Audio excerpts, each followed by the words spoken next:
Donc bonsoir tout le monde. Alors, je vais partager avec vous mon écran. Je ne sais pas si vous l'avez, mais en principe, vous devez l'avoir. Je vais juste faire un test. Je reviens.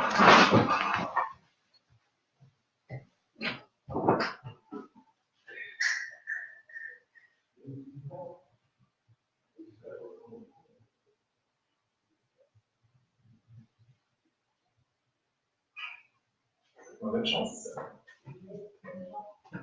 Thank you.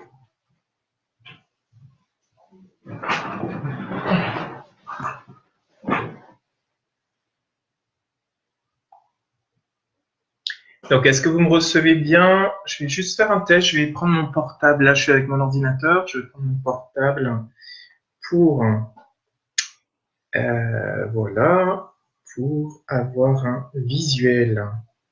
Super.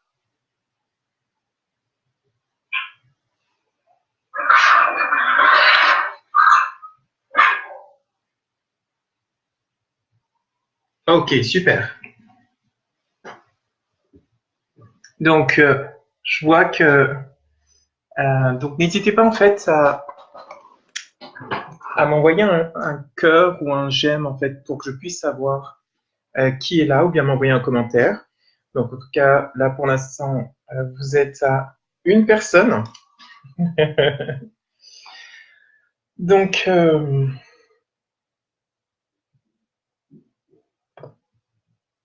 ok, c'est parti. Donc Denise, sois la bienvenue. Donc on va y aller. On va y aller. Donc, donc le thème de ce soir, en fait, c'est comment retrouver l'apaisement et la joie de vivre après une rupture amoureuse. Donc, ce live s'adresse spécifiquement en fait aux personnes qui sont dans une démarche de développement personnel et de connaissance de soi, aux personnes qui s'intéressent à la psychologie. Donc là, je m'aperçois que j'ai fait une petite faute. Donc, Arnaud, super. Chloé, bienvenue. Et puis, Jamela, bienvenue aussi. Donc, ça s'adresse surtout, en fait, particulièrement aux personnes qui ont du mal à faire le deuil d'une relation et qui en souffrent encore. Donc, désolé là, parce que je m'aperçois, salut Laurence, donc je m'aperçois en fait qu'il y a des fautes, mais c'est pas vraiment, c'est pas le plus important. Donc, au sommaire, en fait, de ce soir, on verra un petit peu les étapes du deuil affectif. On verra un petit peu un postulat. Salut Arnaud. Donc, on verra le postulat théorique, on verra les conditions d'efficacité parce que parfois cette technique marche et parfois en fait ça ne fonctionne pas. Donc, c'est important de comprendre pourquoi ça ne marche pas et je vous expliquerai en fait pourquoi ça ne marche pas. Et je vous présenterai donc la méthode en 4 étapes. Et puis, il y aura une petite question de questions-réponses. Comme ça, si vous souhaitez me poser vos questions par rapport à ce que je vais vous présenter. Salut Laurence. Bonjour, bonsoir Leslie. Donc, si vous souhaitez avoir voilà, si par rapport à ce que je vous présente, il y a des questions qui viennent à la fin, ben, n'hésitez pas, vous aurez un temps où vous allez pouvoir en fait poser vos questions. Alors, donc, l'idée de cette méthode, c'est vraiment de raccourcir les étapes du deuil. Certaines personnes peuvent prendre 1 à 2 ans pour faire un deuil affectif. Pour d'autres personnes, c'est un peu plus quick, c'est un peu plus rapide.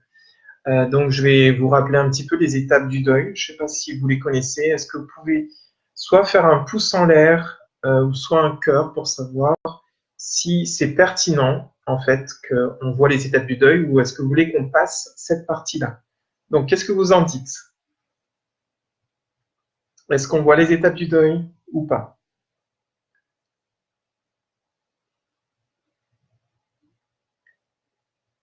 Donc, on va voir les étapes du deuil. Donc, dans les étapes du deuil, en fait, c'est des choses qui ont été mises en évidence voilà, par Anne, Alors, Schutzenberger, elle s'appelle, je me rappelle plus exactement comment elle s'appelle. Je mélange en fait deux auteurs, mais c'est pas le plus important. Le plus important en fait, c'est que la première étape, c'est quand vous apprenez que la personne souhaite se séparer de vous. Il y a cette étape du choc et du déni, c'est-à-dire que on n'a pas envie d'y croire. Euh, il y a comme ça réagit en nous. Il y a, et on n'a pas envie d'y croire, donc le choc. Ensuite, ce qui va se passer, c'est qu'on va se culpabiliser, pensant que ben, c'est de notre faute. On va lui demander mais qu'est-ce que j'ai pas fait, qu'est-ce que j'ai fait, en quoi j'ai pas assuré, en quoi j'ai pas été à la hauteur. Ensuite, au bout d'un moment, quand on n'a pas les réponses, cette culpabilité, en fait, elle va se transformer en colère, parfois même parce qu'on ne veut pas accepter en fait la réalité. Très souvent, c'est ça, c'est ne voulant pas accepter la réalité. On va à ce moment-là se mettre en colère. Voilà.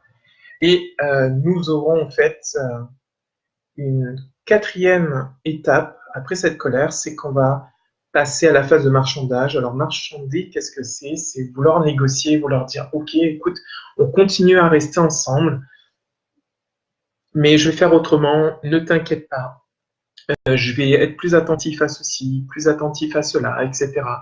Donc on va faire en sorte de vouloir changer, de faire des promesses, de promettre à l'autre qu'on va changer pour justement conserver la relation, parce que la perte de la relation est douloureuse. Et au bout d'un moment, donc, si la personne en face, en fait, elle maintient sa décision de se séparer, à ce moment-là, ça va amener beaucoup de tristesse, d'impuissance. On va à ce moment-là, en fait, déprimer. Et cette étape, en fait, est importante et est cruciale, en fait, cette étape de dépression, parce que c'est une étape où on va lâcher énormément. On va lâcher énormément. Bonjour Rosie, Julie, bonsoir Huguette. Est-ce que vous m'entendez bien? En fait, je vous ai pas demandé. Est-ce que le son est bon?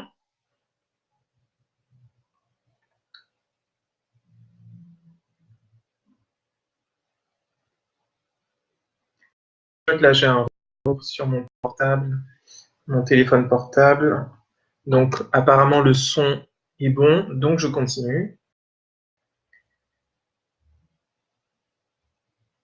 Et donc, il y aura cette phase de dépression, cette phase de tristesse. Ça va être important parce que c'est dans cette phase qu'il y a ce processus de détachement, c'est-à-dire tout ce qu'on a investi dans la relation, tout ce qu'on a projeté, tous nos, tous nos rêves, tous nos désirs, toutes nos attentes sont en train de partir à ce moment-là. Donc, c'est ce qui amène cette phase de dépression. On est en train de perdre énormément de ce qu'on a investi, de tout l'investissement qu'on a eu dans la relation. Donc, c'est une phase qui est vraiment importante. Après, la sixième étape, en fait, c'est une phase de reconstruction où on va commencer, en fait, à faire des choses qu'on n'osait pas faire, par exemple. On va commencer à faire des choses qui nous font plaisir. On va recommencer, en fait, à prendre voilà, à commencer à revivre. On va commencer à reprendre, en fait, les choses en main par rapport à notre vie. Donc, et ensuite, une fois qu'on va commencer à voir que ça y est, je commence à remonter la pente, alors à ce moment-là, parce que je suis en train de mettre quelque chose à la place de ce manque que je ressentais, à ce moment-là, c'est plus facile en fait d'accepter. Alors, dans certains livres ou sur Internet, vous allez trouver en fait la phase 6 avant la phase 7, c'est-à-dire l'acceptation et ensuite après la reconstruction. Dans la pratique, le constat est que quand on permet à la personne de se reconstruire, alors ça devient beaucoup plus facile en fait, la phase d'acceptation. Et la phase d'acceptation vient alors à ce moment-là clôturer le deuil affectif d'une relation. Donc, le postulat théorique en fait sur lequel je me suis basé pour mettre en place cette méthode, je me suis inspiré de la théorie de Jung et ce qu'il appelle en fait le cœur, le concept clé de sa théorie, c'est le processus d'individuation. Donc le processus d'individuation, qu'est-ce que c'est? c'est un processus par lequel un être devient un individu unique, un individu psychologique, c'est-à-dire une unité autonome et indivisible, une totalité. Donc, en gros, qu'est-ce que ça signifie? Ça signifie en fait que cela signifie que à ce moment-là, on devient un avec soi. Donc, on s'unit avec soi-même, on se réalise. C'est un processus en fait de réalisation de soi, de prise de conscience par rapport à soi. C'est à la fois en fait un processus qui permet l'individu, il est composé d'aspects positifs, donc Jung va appeler ça la lumière, et d'aspects négatifs, que Jung appelle ça l'ombre. Donc, il y aura comme le processus d'individuation permet justement cette intégration de notre dualité, à la fois de ce qu'il y a de terrible hein, et de ce qui peut sortir dans les relations amoureuses, notamment quand le pire s'exprime. Quand on se marie, hein, c'est vous vous mariez pour le meilleur et pour le pire. Donc, c'est à la fois ce processus en fait nous permet à la fois d'accepter le meilleur de nous et d'accepter le pire. Et c'est souvent avec le pire de nous qu'on a des soucis. C'est souvent avec le pire de nous, en fait, notre ombre, que qu'on a des soucis.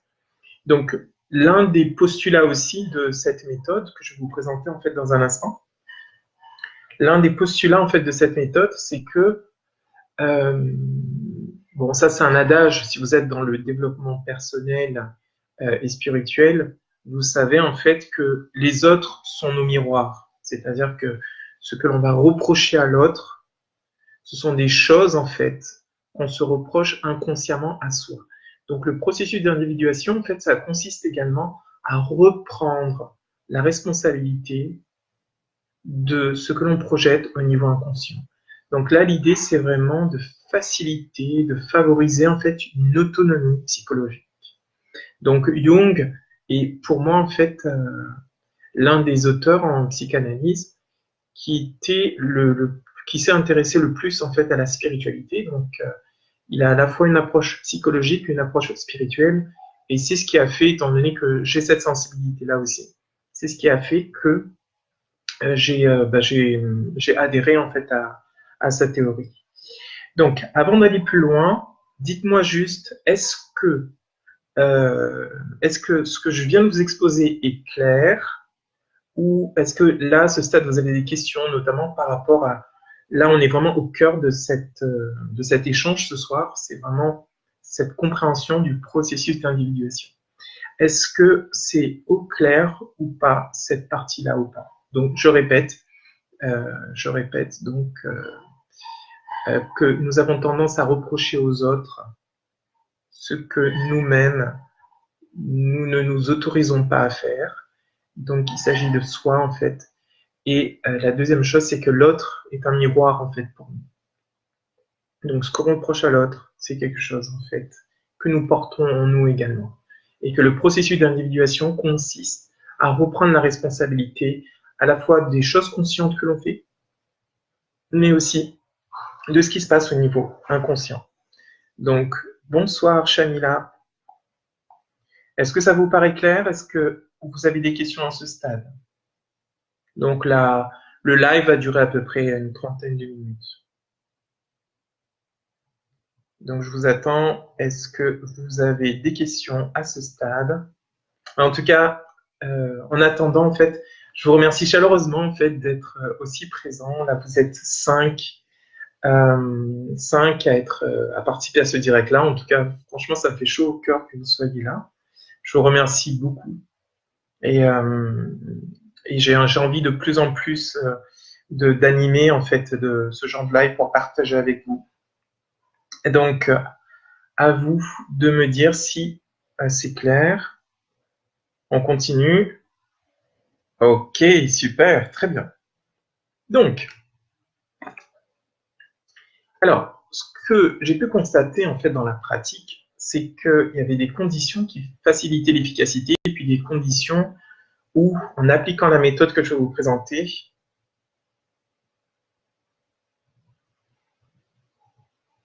alors, il y a Rosie Julie qui nous Ok. Donc, Rosie, Julie, je te remercie en fait pour ta remarque et sache qu'il y aura une petite partie de questions-réponses. Je prendrai le temps de lire ce que tu as écrit et ensuite je te ferai un petit retour dans un petit instant. Mais en tout cas, merci beaucoup de ta participation active. Ça fait chaud au cœur. Donc là, vous êtes 7 maintenant. Idriss, sois le bienvenu à ce live. Donc, les conditions d'efficacité, les conditions dans lesquelles, en fait, j'ai pu voir que cet outil-là ne marchait pas, ces 4 étapes ne marchaient pas. Par contre, vous allez voir, en fait, les 2 premières étapes sont efficaces pour recréer du lien. Par contre, si vous voulez, en fait, vous séparer la personne, euh, voilà, j'ai appliqué les 4 étapes et ça ne fonctionne pas. Mais par contre, si vous voulez retisser du lien, ça va marcher. Les 2 premières étapes en fait vont marcher. Il n'y a vraiment pas de souci par rapport à ça. Ensuite, ce que j'ai pu tester aussi, c'est que si vous tout juste de vous séparer et que vous êtes encore à l'étape du deuil qu'on a vu, c'est-à-dire le choc ou bien la culpabilité, alors ça ne va pas tout à fait marcher parce que il y a encore trop d'émotionnel en fait qui est là. C'est à chaud, vous, vous êtes encore très attaché à la personne, vous acceptez pas, vous avez envie de... Donc là, ça ne va pas fonctionner. Ça marche uniquement si vous voulez passer à autre chose, vous voulez tourner la page, mais que vous avez du mal à le faire. Voilà, ça marche uniquement si vous voulez tourner la page et que vous avez du mal à le faire, que vous avez besoin qu'il y a beaucoup d'émotions qui est là, beaucoup de souffrance, mais vous savez que c'est mort, vous y reviendrez plus. Donc à ce moment-là, ce que je vais vous présenter dans un instant, en fait, va être complètement adapté. Donc ce que je vous inviterai à faire, c'est ensuite, en fait, vous pouvez le faire dès maintenant si vous voulez partager ça avec d'autres personnes pour qu'ils puissent voir la méthode. Mais sinon, donc on va continuer. Donc, Rosie Julie, j'ai lu que tu as écrit OK, sorry. Non, mais il n'y a pas de souci. Au contraire, moi, j'apprécie. Là, vous êtes 7 maintenant à regarder. Donc, j'apprécie énormément que vous soyez là et que vous soyez aussi actifs. Donc, allez-y. Euh, allez-y. Alors, donc, la méthode en 4 étapes. Alors, je suis un peu surpris parce que, en principe, ça devait comment dire, ça devait s'afficher petit à petit, mais bon, ça s'est affiché d'un coup. Bon, c'est les alléluia du direct. Donc, alors l'étape 1, en fait, ça va être ce que j'ai demandé aux personnes, c'est d'écrire une lettre à la personne concernée. Et dans cette lettre, de lui dire en fait les 4 vérités et de parler en fait de tout ce qu'elle ressentait vis-à-vis de cette personne, toute la colère qui s'était accumulée, toute la tristesse qui était là, toutes les peurs qui étaient là, tous les regrets qui étaient là. Donc, c'est vraiment d'exprimer toutes les émotions. Donc, l'étape numéro 1, on va exprimer toutes les émotions qui sont là quand on pense à la personne. Donc, on va lâcher tout ça. Et on va aussi parler de ce qui est positif, de ce qu'on a apprécié chez la personne, parce que si on était avec elle, c'est qu'il y a des choses positives qu'on apprécie. Donc, comme je vous disais tout à l'heure, le processus d'individuation, qu'est-ce que c'est? C'est on accueille à la fois les ombres, entre guillemets, négatives, et on accueille aussi donc le positif. Donc là, dans cette lettre, on va en fait exprimer toutes les émotions aussi. On va exprimer la reconnaissance. On va exprimer aussi l'amour en fait qu'on a pour la personne, les qualités qu'on a appréciées, la reconnaissance pour tous ces moments en fait qu'on a vécu ensemble. Donc on va vraiment lâcher sur le papier toutes les émotions positives, négatives. On lâche tout. On lâche tout. On le fait dans un certain ordre. On commence par la colère. On va ensuite aller vers la tristesse parce que très souvent, donc en dessous de la colère, il y a la tristesse. Donc la colère vient masquer la tristesse. On va aussi, parfois, ça arrive aussi que la colère masque des peurs. Donc on va ensuite, après avoir évoqué la tristesse, on va aussi parler en fait justement des peurs. Et en dernier lieu, on va parler des regrets hein, comme émotion négatives. Donc les peurs, c'est les inquiétudes qu'on a pu avoir dans la relation, les inquiétudes qu'on a par rapport à l'avenir, c'est-à-dire j'ai peur maintenant de ne pas trouver quelqu'un d'aussi bien que toi, je suis inquiète par rapport à ça. Donc vous voyez, on va vraiment tout noter, on va tout lâcher en fait par écrit, et à la fin de cette première lettre, en principe, on devrait ressentir, c'est ce que les patients qui ont, alors j'ai une majorité de clientèle féminine, donc en général, les patientes en fait ressentent à ce moment-là du soulagement, un vide, elles sentent que leur cœur en fait est vidé émotionnellement, donc il y a cette première partie-là qui contribue à faire une purge émotionnelle. Ensuite, étape numéro 2, une fois que cette purge est faite, pour boucler la boucle, je leur demande d'écrire une lettre de réponse, c'est-à-dire que si la personne en fait venait à lire votre lettre, alors non pas qu'est-ce qu'elle répondrait dans la réalité, d'accord, mais qu'est-ce que vous aimeriez qu'elle vous réponde? Et donc, on va demander dans l'étape 2, voilà, c'est d'écrire une lettre de réponse, mais ce qu'on aimerait que la personne réponde et non pas ce qu'elle dirait dans la réalité. Et là, c'est qu'en général, c'est des lettres en fait qui inspirent beaucoup de pardon. Pardonne-moi pour t'avoir fait ceci ou cela. Excuse-moi pour toute la souffrance que je t'ai fait subir. Donc, c'est vraiment des lettres en fait où on sent énormément d'amour, on sent énormément de la reconnaissance du mal en fait qui a été fait. Et en général, à ce stade-là, les personnes en fait, ça leur fait du bien, ça rééquilibre au niveau énergétique la personne, ça rééquilibre et la personne se sent beaucoup mieux. Et là, il y a parfois un petit frein. Le petit frein, c'est que mais oui, mais il va jamais me dire ça en réalité, donc ça ne compte pas, etc. Même si ça m'a fait du bien de dire ça. Salut Harmonie. Donc même si ça me fait du bien en fait d'écrire ça, donc du coup j'y crois pas. Donc là, à l'étape 2, en fait, le frein que l'on a, il est là. Mais ce frein-là, en fait, il est contré par l'étape numéro 3, qui est de se réapproprier ses projections. Donc comme je disais tout à l'heure, ce que l'on reproche aux autres, on se le fait à soi-même.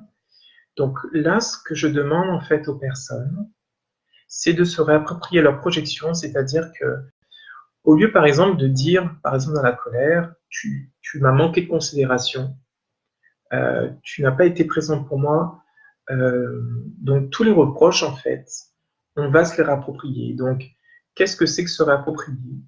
C'est de reprendre la responsabilité. Et comment est-ce qu'on reprend la responsabilité? C'est en employant le jeu. C'est-à-dire que plutôt que de dire tu n'as pas été présent, c'est dans cette relation, en fait, je n'ai pas assez été présent auprès de toi finalement. Je m'en rends compte. Et jusqu'à présent, je ne voulais pas ouvrir mes yeux sur le fait que je n'étais pas aussi engagé que je le prétendais. Et je ne voulais pas le voir. Donc, on va relire toute la première lettre, mais au lieu de les tu, on va les remplacer par le je. Les toi, on va remplacer par moi. Les ton, on va remplacer par mon. Donc, on va vraiment reprendre en fait ces projections parce que je pars du principe que nous sommes des créateurs, c'est-à-dire que tout ce que l'on vit, et ça c'est pour moi l'approche de la spiritualité, selon moi, c'est tout ce que l'on vit, tout ce que l'on vit en fait, on le crée, que ce soit consciemment ou que ce soit inconsciemment. Donc, c'est vraiment de reprendre notre pouvoir créateur en main. Alors, j'ai une question qui vient, c'est ne serait-ce pas appuyer sur une attente qui n'arriverait peut-être pas? Donc, merci pour ta question. Alors, effectivement, alors je répondrai aux questions après. Je garderai cette diapositive-là. Je vais terminer en fait les différentes étapes. Et ensuite, après, je répondrai aux questions. Donc, là, à l'étape 3, on va vraiment se réapproprier les choses. On va reprendre la responsabilité de se faire souffrir par l'intermédiaire de cette relation. C'est pas l'autre qui nous fait souffrir ou nous a fait souffrir, c'est nous qui nous sommes laissés faire souffrir dans cette relation parce qu'on avait des choses à apprendre. C'est pas par maltraitance, personnellement, c'est pas par sadisme vis-à-vis de soi ou masochisme, c'est parce que nous avons des leçons à apprendre. Voilà, ça c'est l'approche spirituelle que j'ai. C'est qu'on a des leçons à apprendre et que les autres sont là pour nous éveiller en fait à tout ça. Et ensuite, étape numéro 4, c'est qu'une fois qu'on prend conscience de comment on s'est maltraité dans cette relation, comment est-ce que... Parce que très souvent, en fait, les patientes me disent, mais oui, mais dès le départ, en fait, je savais que ça allait pas le faire. Dès le départ, je sentais des choses. Intuitivement, je sentais, mais ben voilà, j'ai fermé les yeux et puis je suis allée, en fait, les yeux fermés dans cette relation, alors que j'avais des indicateurs, des signes. Donc, l'étape numéro 4, l'étape suivante, c'est qu'une fois qu'on s'est réapproprié ces projections, ça va être de s'accompagner au changement. Là, littéralement, à l'étape 4, on va redevenir en fait son propre parent. C'est-à-dire que on va se prendre en main, prendre soin de soi. C'est-à-dire, très souvent, en fait, ce qu'on se fait vivre dans les relations, ce sont des choses de l'ordre des modèles parentaux qu'on a eus. Soit on va reproduire les mêmes schémas, ou soit on aura tendance, si on est rebelle, à faire l'inverse, mais au final, on a le même schéma en fait qui se reproduit. Donc, à ce stade, ce que l'on va faire, c'est impulser de nouveaux changements. Et lorsque les patientes écrivent, en fait, prennent conscience, se réapproprient leurs projections, ben, il y a des inspirations nouvelles qui arrivent. Il y a des inspirations nouvelles qui arrivent, il y a une invitation à faire autrement. Et à ce moment-là, en fait, il y a beaucoup plus de paix déjà dans l'esprit et beaucoup plus de pouvoir aussi. C'est-à-dire qu'il y a beaucoup plus d'énergie parce que on n'est plus dans cette impuissance, on n'est plus dans l'impuissance, on est dans le fait que, ok, j'étais dans des attentes, j'étais dans une impuissance, je m'attendais à ce qu'il fasse ceci ou ce qu'elle fasse ceci. Et là, non, c'est à moi de le faire. Alors, il ne s'agit pas après, pour ces personnes-là, en fait, d'être célibataires si elles n'ont pas envie, qu'elles développent leur autonomie. C'est pas ça. C'est de passer du stade de la dépendance. Cet outil, cette méthode, en fait, permet de passer du stade de l'indépendance, de la dépendance, pardon, au stade de l'interdépendance. C'est-à-dire que je suis un, l'autre est un, et c'est deux un qui se retrouvent et non plus la moitié, les moitiés l'un de l'autre. Alors, voilà un petit peu pour les 4 étapes. Donc, Laurence, c'est bien ça, à ce moment-là, tu deviens maître de toi et ton propre guide, et tu fais le choix d'être avec l'autre, mais tu es un à l'intérieur. Alors, Laurence posait une question, ne serait-ce pas appuyer sur une attente qui n'arriverait peut-être pas? Oui, effectivement, donc on va s'appuyer sur une attente qui n'arrivera peut-être pas, mais comme cette attente-là, on va la transformer à l'étape numéro 3. Autant dans l'étape numéro 1 et 2, on peut être dans l'attente, mais à l'étape numéro 3, quand on transforme, à ce moment-là, on n'est plus dans l'attente parce qu'on prend la responsabilité des choses. Alors, Shamila me pose la question, et si on n'a pas appris à faire autrement, comment couper? Si on n'a pas appris à faire autrement, comment couper? Shamila, est-ce que tu peux préciser ta question? Est-ce que tu étais là au tout début? Ah oui, c'est vrai. Je pense que tu n'es pas en fait arrivé au tout début. Et je disais que cette méthode-là ne fonctionne pas en fait quand quand on est encore en fait dans la relation. Cette méthode-là fonctionne quand on est, ça fait 1 à 2 semaines qu'on a envie de tourner la page et qu'on est dans la souffrance. Donc là, c'est hyper efficace. Donc, ce que je vous propose, c'est qu'on passe aux sessions de questions-réponses. On a un petit peu commencé déjà. Donc, comme je vous l'ai dit, hein, ça va durer à peu près 30 minutes, 45 minutes ce live. En tout cas, merci d'être aussi... je crois que c'est la première fois qu'il y ait autant de personnes en fait à un live. Donc, merci beaucoup. Merci beaucoup de votre présence. Donc, à ce stade, par rapport à ce que je vous ai présenté, vous avez des questions?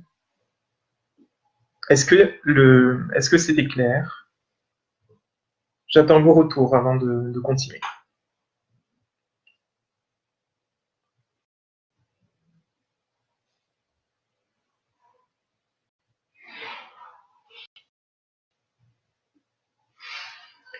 Je vais reprendre le commentaire en attendant vos questions. Si vous en avez, je vais reprendre le commentaire de Rosie Julie. Alors, donc j'ai quand même un peu de mal en lisant mon expérience que ce que je reproche, c'est ce que je suis. Ok. Donc, ce que je reproche à l'autre, c'est ce que je suis. Mais bon, je suis. Ok. Alors, Rosie Julie, en fait, c'est très difficile de se rendre compte de ça. Moi-même, c'est en faisant cet exercice-là qu'il y a eu l'évidence que ce que je reprochais aux autres, c'était des choses. C'est-à-dire que tant qu'on ne prend pas la responsabilité, c'est difficile en fait de le reconnaître. Et en même temps, c'est pas si grave que ça dans le sens où c'est pas si grave que ça en fait parce qu'il y a un temps pour tout et que plus on va faire un travail sur soi, plus on évolue dans ce sens, plus on s'intègre, plus on s'individualise. Je vous ai parlé tout à l'heure du processus d'individuation. Donc plus on va s'individualiser et plus on va prendre conscience de ça. C'est vrai que je vous avoue qu'avant, je n'avais pas du tout conscience de tout ça. Mais c'est en faisant le processus qu'à ce moment-là, ça m'est apparu. Donc je peux comprendre que ce soit un peu, voilà, un peu difficile à capter. Du coup, je t'inviterai, Rosie et Julie, en fait, voilà, à faire cette démarche et puis et là, ça va t'apparaître comme une évidence. Avez-vous d'autres questions? Avez-vous des questions?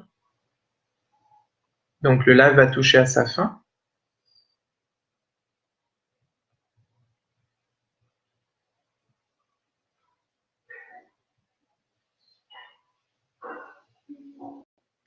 Donc j'aimerais vous inviter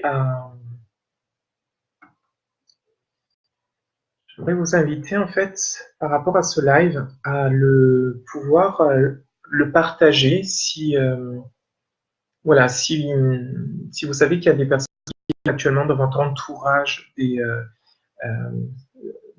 situations de deuil, de rupture amoureuse. Je vous invite en fait à partager cette vidéo sur cette vidéo donc sur comment retrouver en fait la paix d'esprit et la joie après une rupture affective. Voilà, c'est tout pour ce soir. Est-ce que vous voulez? Ok, avec grand plaisir.